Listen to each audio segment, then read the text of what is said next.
হামজা চৌধুরী বর্তমানে বাংলাদেশের হয়ে খেলবে। এই খবর প্রকাশিত হওয়ার পর ভারতের যেন রীতিমতো ঘুম হারাম। এশিয়া কাপের আসর থেকেও বাদ পড়তে পারে ভারত, কেননা হামজা বাংলাদেশে আসায় মহাশক্তিশালী এক দলে পরিণত হয়েছে বাংলাদেশ ফুটবল টিম।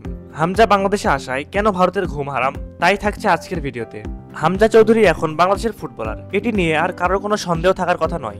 অপেক্ষার পালা শেষে বাংলাদেশ জাতীয় ফুটবল দলে খেলার ছাড়পত্র মিলল হামজা চৌধুরীর। ইংলিশ প্রিমিয়ার লিগের ক্লাব লেস্টার সিটির মিডফিল্ডার লাল সবুজ জার্সিতে মাঠে নামতে আর কোনো বাধা নেই।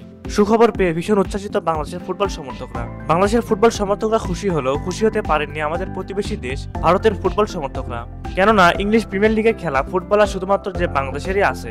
ইন্ডিয়া সহ পুরো দক্ষিণ এশিয়ায় এমন রেকর্ডের সাক্ষী হতে পারেনি আর কোনো দেশ।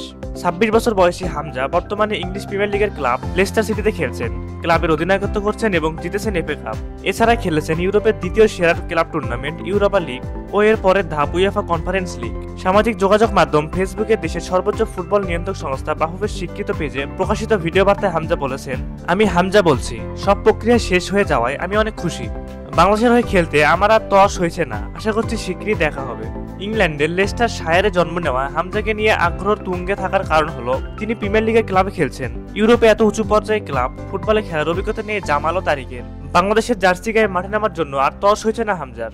হামজা বাংলাদেশে আসায় বিপদে পড়বে ভারত ফুটবল টিম, এমনই আশঙ্কা করছে বাংলাদেশের ফুটবল ফ্যানরা। এমনকি এশিয়ার সর্বোচ্চ ফুটবল টুর্নামেন্ট এশিয়া কাপেও জায়গা করে নিতে পারবে না ভারত। আগামী বছরের মার্চে এশিয়ান কাপের বাছাই পর্ব অনুষ্ঠিত হবে, যেখানে একই গ্রুপে রয়েছে বাংলাদেশ ও ভারত। হামজা বাংলাদেশে আসায় শক্তিশালী এক দলে পরিণত হয়েছে বাংলাদেশ, তাই তো প্রতিপক্ষ দলকে হারানোর জন্য মুখিয়ে আছে পুরো টিম।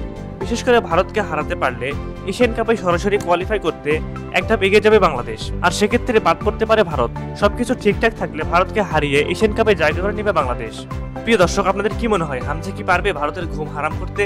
এবং হামজা বাংলাদেশে আসে ভারতকে হারানো কতটা সহজ হয় বাংলাদেশের, সে বিষয়ে আপনার মতামতটি আমাদের কমেন্ট করে জানিয়ে দিতে পারেন। এবং পরবর্তীতে আপনারা কোন ভিডিও দেখতে চান আমাদের কমেন্ট করে জানিয়ে দিন। এতক্ষণ আমাদের পাশে থাকার জন্য আপনাদের জানাই আন্তরিক ধন্যবাদ।